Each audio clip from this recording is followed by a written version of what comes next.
Gente, boa noite. Que o nosso querido Mestre Jesus possa encontrar em nossos corações terra fértil e preparada para que deixe depositado sua sementinha de paz. Bom, como a Vera falou, infelizmente o palestrante não chegou, deve ter ocorrido alguma coisa, então a gente vai aqui do improviso. Mas, esse improviso, a gente vai se embasar em o Evangelho segundo o Espiritismo, no capítulo 5, tá? Esse capítulo 5, deixa eu abrir aqui, só um minutinho. Opa! Capítulo 5. Se eu tivesse com o meu, era mais fácil, porque era espiral, mas vamos nesse aqui mesmo. Aqui.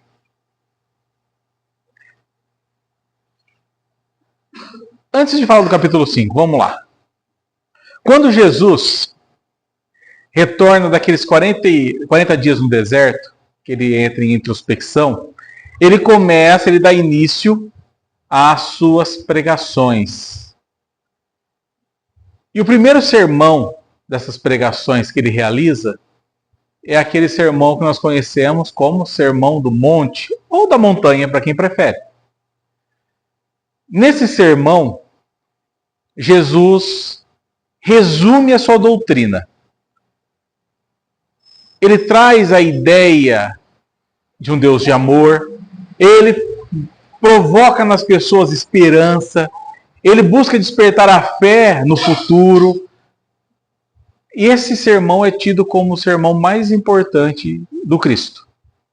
A ponto de Mahatma Gandhi, que era líder hinduísta, ter dito certa vez que se porventura o Ocidente perdesse toda a sua literatura, se restasse apenas o Sermão do Monte, nós não teríamos perdido nada. Tamanho conteúdo de informação, de sabedoria que ali Jesus emprega. E é claro que esse sermão não poderia ficar de fora do Evangelho segundo o Espiritismo. A terceira obra do chamado Pentateuco, ou das 5 obras que dão a base, o alicerce da doutrina espírita. Mas aí acontecem algumas coisas que podem parecer estranhas. Por quê? Primeiro, Kardec ele vai resgatar não só os textos do Sermão do Monte, mas também todos aqueles textos dos evangelhos que buscam, de uma forma mais direta, nos ajudar em nosso processo de transformação íntima. E ele não se preocupa em colocar esses textos numa ordem cronológica, e sim numa ordem didática. Olha como o pedagogo usa o seu conhecimento técnico para facilitar a nossa vida. E ele vai, então, trabalhar os textos do Sermão do Monte, sim, no Evangelho segundo o Espiritismo, mas ele não começa por eles. E aí tem gente que questiona, mas por quê? Já que o sermão é tão importante assim, por que Kardec não começa o Evangelho, abre essa obra com os textos? Porque Kardec, sabiamente, prepara o terreno primeiro, nos dá orientações importantes, para que depois desse terreno preparado, ele finalmente pudesse trazer as informações do Sermão do Monte para facilitar a nossa compreensão. Por isso que Kardec vai começar um processo de educação para nós espíritas, quando nós abrimos o Evangelho segundo o Espiritismo, para depois vir trazer essas informações tão preciosas do Cristo. Então ele vai começar lá, no capítulo 1, nesse processo de esclarecimento para nós espíritas, falando justamente do papel do Espiritismo na Terra, cujo título ele deu ao capítulo 1 de Não Vim Destruir a Lei. Kardec deixa claro que o papel da doutrina espírita não é mudar algo que Jesus disse, tampouco desmentir algo que Moisés tenha colocado, não. A doutrina, dentro dos planos da divindade, vem dar continuidade ao esclarecimento que nós, encarnados, recebemos em cada momento da civilização. De acordo com a condição que nós estamos, a bondade divina vai dando informações. Vejam, quando Moisés esteve encarnado aqui na Terra e recebeu não só os 10 mandamentos, mas quando ele criou os outros 600 e tanto, ele trazia a ideia de um Deus mais rígido, punitivo. Olha, não faça porque Deus castiga. Se fizer errado, Deus vai te punir. E isso teve um papel na história do desenvolvimento espiritual de todos nós muito importante. Porque nos colocou freio. Fez com que a gente ponderasse um pouco antes de agir. Depois vem Jesus. E Jesus também não derruba as ideias de Moisés. Mas ele apresenta para nós um Deus de amor.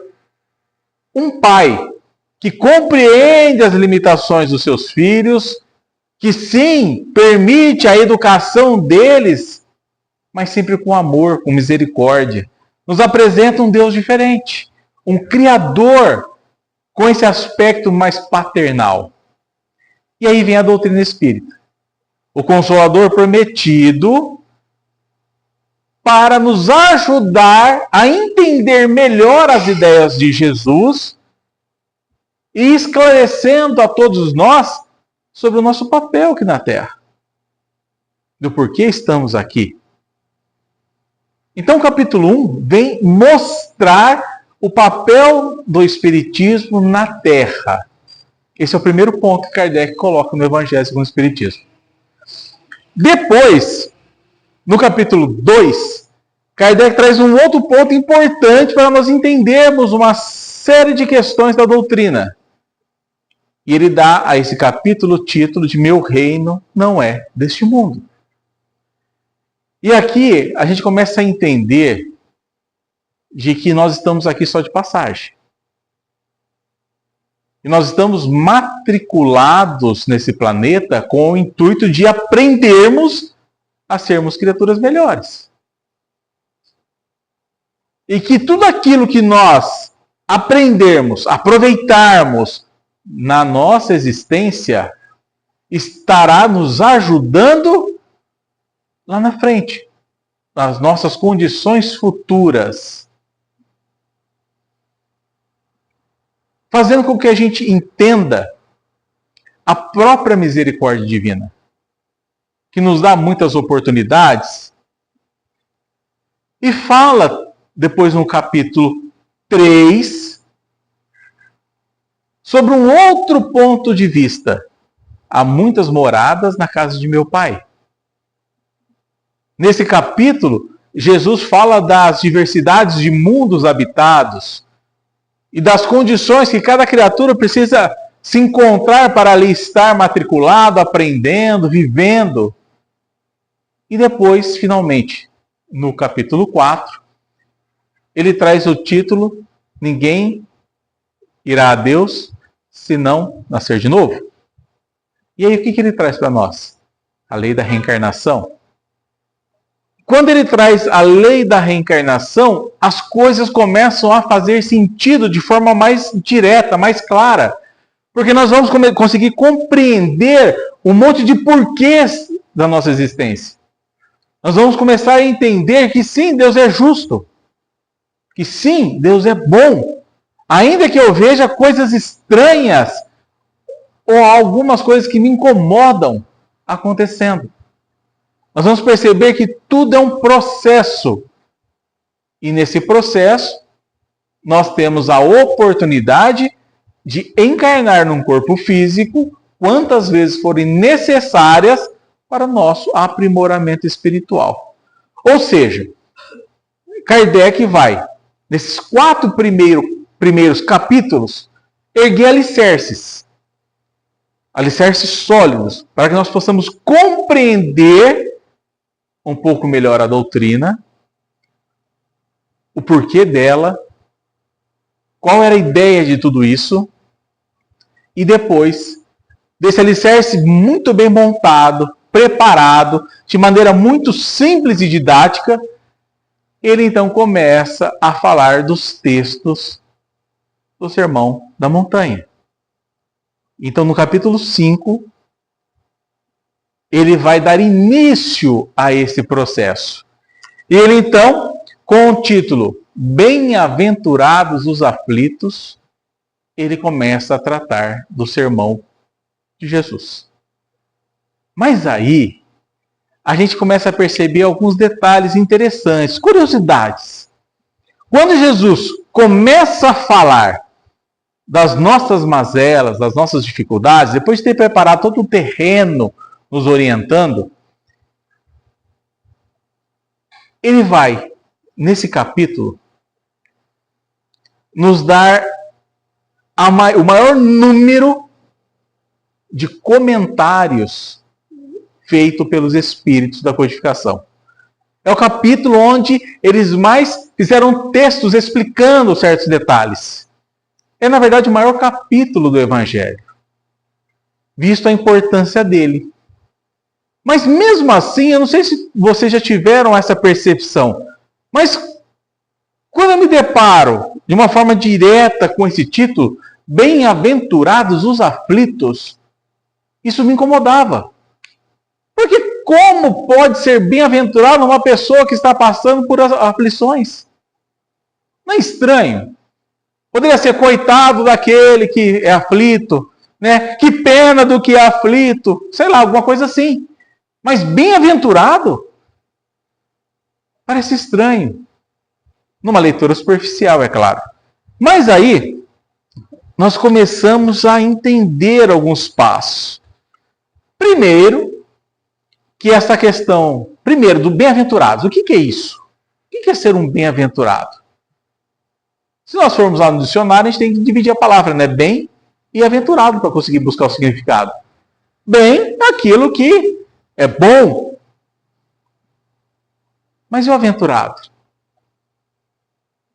O aventurado é aquele, é derivado de ventura, que é aquele que se coloca em ação, eu até arriscaria dizer em perigo, sai da sua zona de conforto, se move. Juntando as duas palavrinhas, na minha forma muito simples de colocar o significado, eu colocaria assim, que é aquele que não tem medo de buscar a Deus. Bem-aventurado é aquele que se projeta com essa ideia. Então, peraí, aquele que tem vontade de buscar a Deus é bem-aventurado? Opa, sim. Então, aquele que busca a Deus é aflito? Como pode isso? E Kardec começa esse capítulo com uma passagem registrada pelos evangelistas que diz o seguinte, ó. Isso é de Mateus, tá? Bem-aventurados os que choram, porque serão consolados. Bem-aventurados os que têm fome e sede de justiça, pois serão saciados. Bem-aventurados os que sofrem perseguição pela justiça, porque o reino dos céus é para eles. Aí parece que vai ficando mais confuso, porque primeiro ele fala que bem-aventurados são os aflitos.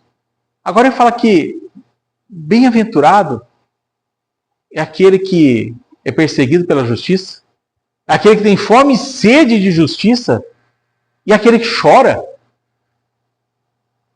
Mas aí nós começamos a refletir um pouquinho e começamos a entender o significado de tudo isso. Vamos lá.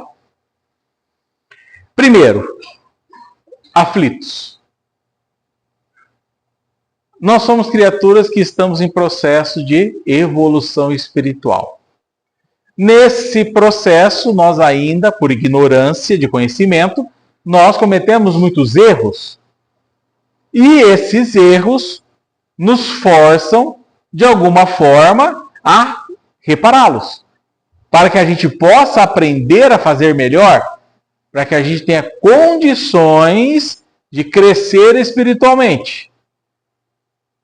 Quando nós estamos nesse processo de encarna, desencarna, reencarna, desencarna, reencarna, É comum que quando nós chegamos à pátria espiritual, depois de viver uma experiência aqui na Terra, que a nossa consciência nos cobre de alguns pontos que nós vacilamos aqui na Terra, que nós falhamos, que nós ficamos devendo a nós mesmos.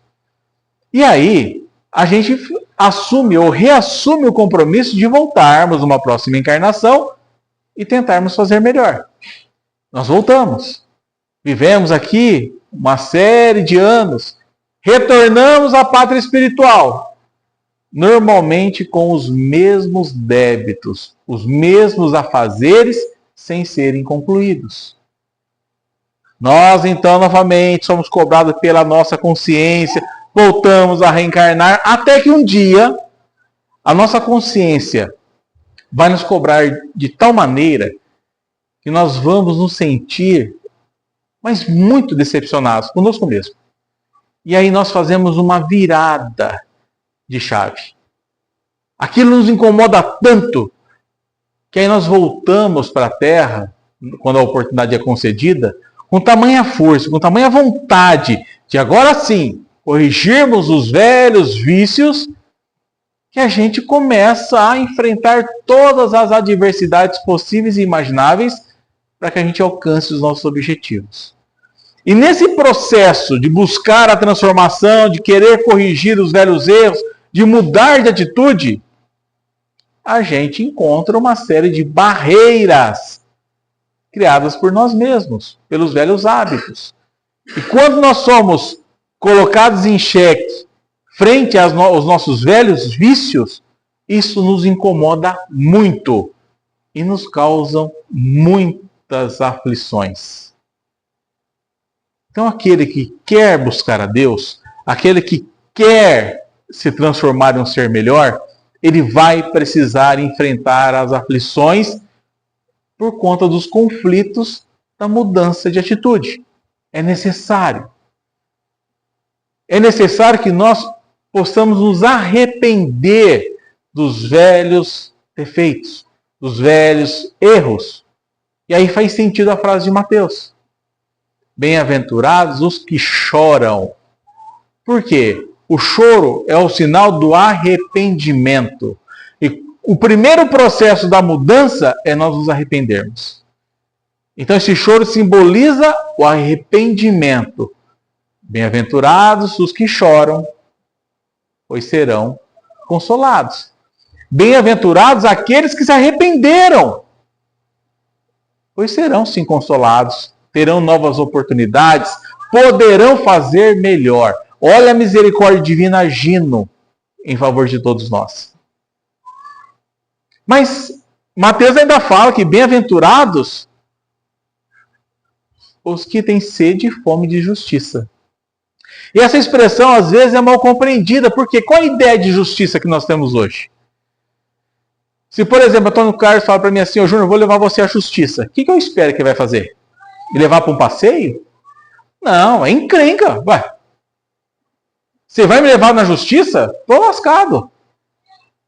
Porque essa é a ideia que nós temos atual. Esse contexto de justiça aqui é um pouquinho diferente. Porque ali até o século, salvo engano, 16, o contexto de justiça não era nesse sentido punitivo, mas era no sentido de reharmonização, de reequilíbrio, de alinhamento. Então, bem-aventurados os que têm fome e sede de se reajustarem, de se harmonizarem com as leis de Deus. Esses serão saciados. Porque quando nós desejamos fazer diferente, quando nós nos colocamos em movimento para agirmos de maneira diferente do que sempre agimos, Deus vai nos concedendo as oportunidades para que a gente possa saciar esse desejo. Quando nós nos convidamos intimamente a fazer melhor, não nos faltará as ocasiões certas para que a gente coloque em movimento aquilo que nós desejamos.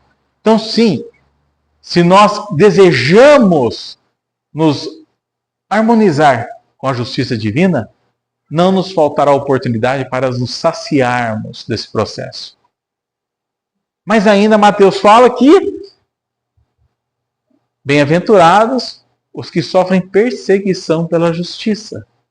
Se nós entendermos que essa justiça é justamente essa harmonização com as leis de Deus, esse reequilíbrio, sim, é bem-aventurado o que sofre perseguição por isso. Por quê? É aquele que se colocou em movimento, aquele que a justiça divina concede as oportunidades da criatura fazer melhor. E aí, claro, se ele for perseguido por essas oportunidades, se for concedida a ele as reencarnações e todas as dificuldades ou aflições que a encarnação nos provoca, é justamente para que a gente, sim, tenha como consequência o reino dos céus. Por quê? Nós estaremos nos aprimorando espiritualmente. E aí nós vamos entendendo que sim, aquele que vive aflições não é um perseguido por Deus. Pelo contrário, Deus já entendeu e sabe que aquela criatura já está pronta, está preparada para começar o seu processo de lapidação íntima, de transformação interior. E ele vai dando as oportunidades, as condições. E essas condições vão sim nos provocar. Mas aí cabe a nós termos a chamada resiliência. E também aquele outro adjetivinho que é importante na vida da gente, que é a tal da fé. Para que nós consigamos superar essas adversidades, para que nós possamos transpor essas aflições e assim começarmos esse processo de renovação espiritual, nos tornando bem-aventurados, porque estamos buscando a Deus. Então, se nós enfrentamos dificuldades na vida, se o mundo tem batido muitas vezes na nossa existência, está tudo certo. Isso mostra que nós, de alguma forma, já estamos preparados. Estamos em condições de aprender a lidar com essas adversidades e elas vão nos provocar mudanças, ainda que no primeiro momento isso nos cause medo, nos provoque algum tipo de sofrimento. Mas são as ferramentas divinas agindo na nossa lapidação interior. Não da forma que nós desejamos, mas da forma que nós precisamos. Então esse capítulo vai tratar justamente dessas questões, de como nós podemos nos tornar bem-aventurados, passando ainda por uma adversidade ou por um mundo de aflições. E aí Kardec, muito didaticamente, nos dá, através do capítulo, que aí vale para quem não estudou ainda, não conhece o capítulo, dá uma olhadinha. Ele vai dar algumas coordenadas para facilitar o nosso processo. Ele vai nos esclarecer que, nesse processo de aflições que nós enfrentamos, nada é à toa. Que o mundo, sim, tem muitas injustiças, mas não há ninguém injustiçado. E isso faz uma grande diferença. Que as causas dessas aflições ou estão ligadas às nossas atitudes de agora, desta encarnação, porque é muito comum que nós queiramos mudanças, queremos coisas melhores, queremos resultados diferentes, agindo sempre da mesma forma. Isso não funciona. Se eu estou passando por algumas adversidades, eu preciso examinar as minhas atitudes e observar lá no íntimo se aquelas atitudes não estão me atrapalhando, estão prejudicando o meu andamento aqui na Terra ou estão provocando aquelas dificuldades. E é claro que se nós não encontramos na encarnação atual algo que justifique alguns processos que nos causam aflições, é porque esses processos estão vinculados às nossas encarnações pretéritas. Não significa a última encarnação, mas há várias encarnações onde a bondade divina vai nos concedendo a oportunidade de reparar esses equívocos quando nós estamos suficientemente prontos, preparados. É que às vezes nós não acreditamos em nós mesmos. e muito menos confiamos em Deus. Mas se aquela condição surgiu naquele momento, é porque a sabedoria divina sabe que nós já estamos em condições de transpor aquela dificuldade. Mas Kardec, ainda nesse capítulo, além de falar de explicar que as causas estão ou no passado ou no presente, ele ainda vai nos dizer sobre o esquecimento do passado. Que muita gente questiona, mas que na verdade é uma bênção. Por quê? Imagine vocês, que de repente, sei lá, a Vera me conheceu há 3 encarnações passadas, onde eu era uma criatura ainda pior do que eu sou hoje. E aí ela veio aqui falando sobre Jesus, sobre o Evangelho. Ela poderia dizer assim, mas quem é você para falar de Jesus? Para falar de ser um bem-aventurado? Você que fez aquilo e aquilo lá atrás. Imagina o constrangimento. Olha aquela educada que é, não fosse deselegante, não me atacasse com essa afirmação.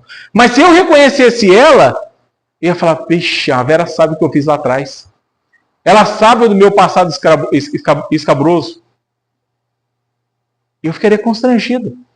Como eu estaria vinculado a criaturas na Terra, as quais eu prejudiquei no passado e que agora tenho a oportunidade de auxiliar, substituindo o ódio lá de trás pelo amor atualmente. Então, sem o véu do esquecimento, tudo ficaria muito mais difícil. E a bondade divina nos concede essa benesse para que nós possamos aprender a construir o amor onde lá atrás nós edificamos o ódio. Olha como Deus é maravilhoso e a sua misericórdia funciona de maneira perfeita. Mas ainda, nesse capítulo onde ele fala começa a falar das bem-aventuranças, só da questão das aflições, ele vai falar sobre a importância de nós aprendermos a usar da resignação. Para que nós tenhamos condições de confiar em Deus, aceitar o que o mundo nos oferece como ferramenta de transformação, confiando em Deus e sabendo que nós somos capazes de passar por aquela dificuldade. Que eu preciso apenas manifestar a minha fé. E o que é manifestar a minha fé? É confiar nas minhas potencialidades. E saber que eu sou capaz de tudo aquilo que eu quero. Não do que eu apenas digo que eu quero, mas aquilo que eu quero de verdade. E que Deus, por sua vez, me dá as condições e o suporte para eu seguir adiante sempre. Então eu preciso aprender a compreender que o processo da dor é o que vai me impedir de continuar agindo no erro, que vai me levar às portas da transformação.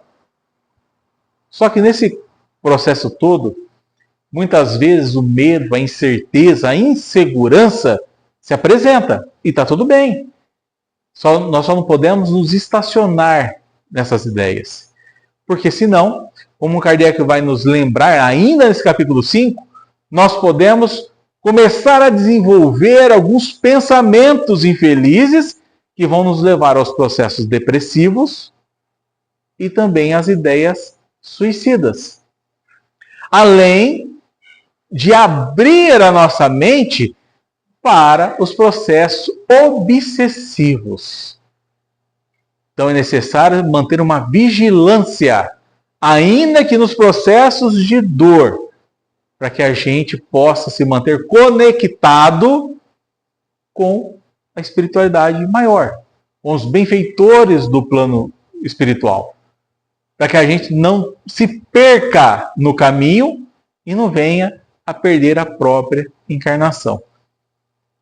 É claro que aqui eu resumi de uma maneira muito simplória o que esse capítulo 5 nos oferece de informação. Mas a ideia é nos provocar a dar uma olhadinha nele com calma, a ler as explicações de Kardec e o comentário dos Espíritos, que facilitam a nossa compreensão, para que nós possamos entender que quando as adversidades se apresentam, nada mais é do que a mão de Deus nos ajudando a seguir adiante, a mudarmos a nossa postura, a transformarmos a nossa forma de agir, para que nós possamos dar os passos necessários no processo da nossa evolução espiritual. E tudo isso só depende da gente. Somos nós os pilotos da nossa jornada. Ninguém tomará atitude por nós. Ninguém passará por nada sem sermos nós mesmos. Porque Deus só vai nos dar a oportunidade de viver as experiências que serão oportunas para o nosso aprimoramento espiritual. Então nós devemos agradecer, inclusive as dificuldades, porque elas vêm como ferramentas que vão nos ajudar nesse processo de mudança íntima e fará com que a gente comece com mais intensidade esse processo de sermos bem-aventurados, de estarmos buscando a Deus. É claro que nós não vamos terminar essa encarnação como criaturas perfeitas, óbvio que não. Mas se a gente tem, pelo menos, a obrigação moral de fazermos dessa encarnação a melhor de todas, visto que nós temos muita informação. E aí, então, como nos sugere Francisco de Assis, que possamos, todos nós, espalhar o Evangelho de Jesus. Se necessário, do jeito mais fácil e simplório que eu fiz hoje, que é usando as palavras. Que o Cristo nos abençoe, mas que possamos ter bom ânimo e fazer a nossa parte. Obrigado pela paciência, pela tolerância. E a próxima vez tenhamos mais merecimento de ter um orador de verdade aqui.